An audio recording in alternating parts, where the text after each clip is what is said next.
Bu ikinci şey. Az yeni çeşit işi.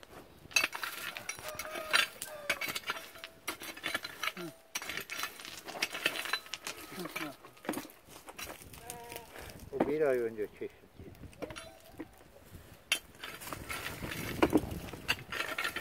Yedi doğal patateslerimiz bunlar. Yiyin gari. Orada kaldı. Sen az da oraya az da çeşit.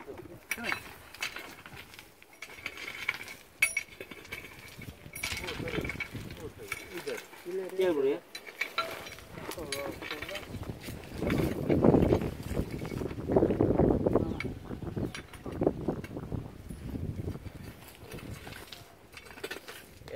Bunu çekip ne yapacaksın Emre? Aynı böyle yiyoruz bir de.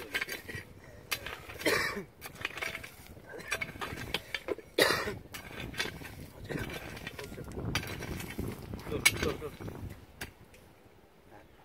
Eski alma, eski alma.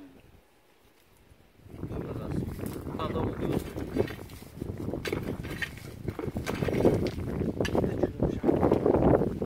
Bunlar çok sıcakta kaldığında çürümüş.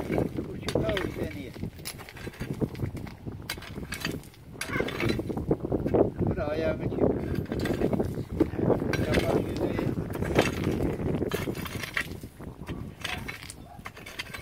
Nasıl patateslerimiz?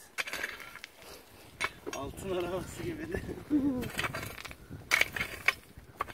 Ben buna hayvanla böyle cızı vuruyorum da koyuyorum.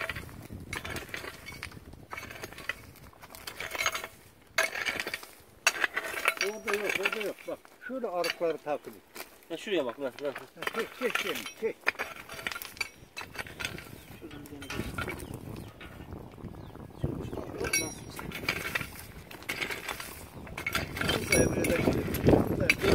Dur.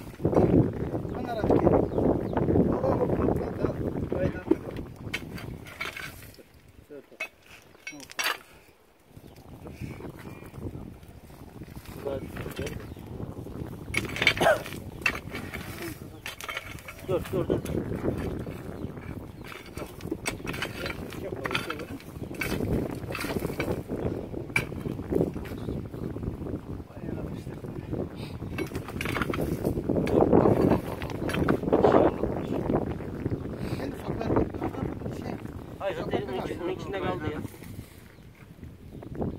Böyle yumruk gibi döküyor bak. Alt yeri Seneye daha güzel olur bunlar da. Erken ekip erken toplayacağım. Çok şey yapmadan. Çok güzel olmadan.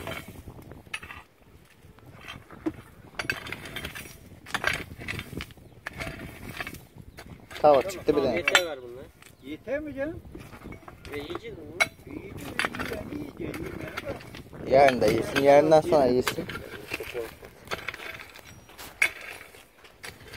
Gazca bu gaz. Nasıl? Yine doğal patateslerimiz bunlar. Sağlam mahsulü.